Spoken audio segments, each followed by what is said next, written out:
আসসালামু আলাইকুম। আজ আমি আপনাদের জন্য নিয়ে এসেছি মাথার তেলের রেসিপি, যার জন্য প্রথমেই লাগবে আমাদের 1 চামচ কালো জিরা, 1 চামচ মেথি, 2টো বড় বড় পেঁয়াজ আর 1 কাপ তেল। আমি এখানে নিয়ে নিয়েছি সরিষার তেল। আপনারা চাইলে যে কোনো তেল নিতে পারেন, অলিভ অয়েল তেলও নিতে পারেন, আবার নারিকেলের তেলও নিতে পারেন। তো প্রথমে কড়াইটা একটু হালকা গরম করে তেলটা ঢেলে দিব। তেলটা ঢেলে দেওয়ার পর দেখে নেব যে একটু গরম হয়েছে কিনা। তারপর রেখে দিয়েছিলাম যে মেথি এবং কালো জিরা, সেগুলো ঢেলে দিব। ঢেলে দেওয়ার পর একটু অপেক্ষা করে নেড়েচেড়ে নিব ভালোভাবে।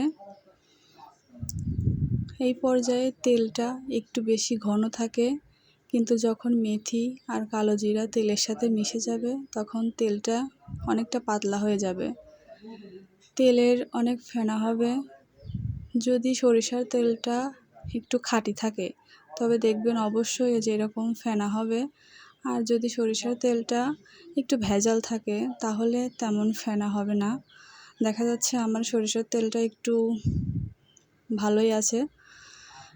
এই পর্যায়ে আমরা অনবরত নাড়তেই থাকবো যাতে তেলের সাথে ভালোভাবে মিশে যায় সব কিছু।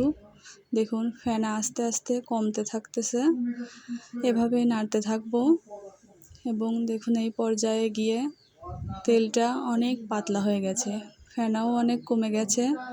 আমরা এভাবেই নাড়তে থাকবো। এই পর্যায়ে দেখবেন তেলের কালারটাও অনেকটা চেঞ্জ হয়ে এসেছে, দেখতে অন্যরকম হয়ে গেছে। এটা কিন্তু নাড়া বাদ দেওয়া যাবে না, একটু বারবার বেশি করে নাড়তে হবে। দেখুন এইবার অনেকগুলো পেঁয়াজ দিয়ে দিব। পেঁয়াজগুলো একটু নেড়ে দিব। পেঁয়াজটা তেলের সাথে মিশে না থাকা পর্যন্ত আমরা নাড়তেই থাকব। এবং দেখুন এরকম হয়েছে। এরকম ব্রাউন কালার হয়ে গেলেই, মানে বাদামি কালার হয়ে গেলেই আমরা বন্ধ করে দেব চুলা, এবং চুলা মিডিয়াম লোয়ে দিয়েই আমরা রান্না করব। তো এই পর্যায়ে আমরা তেলটাকে একদম ঠান্ডা করে নিয়েছি। একটি বাটিতে কাপড় দিয়ে তেলটা ছেঁকে নিব। আপনারা চাইলে ছাকনা দিয়েও ছেঁকে নিতে পারেন। তেলটা অনেক উপকারী। এই তেলটা মাথায় নিলে চুল পড়া বন্ধ হবে, চুল কালো হবে, খুশকি দূর হবে। এবং সপ্তাহে 2 থেকে 3 বার নেওয়ার চেষ্টা করবেন।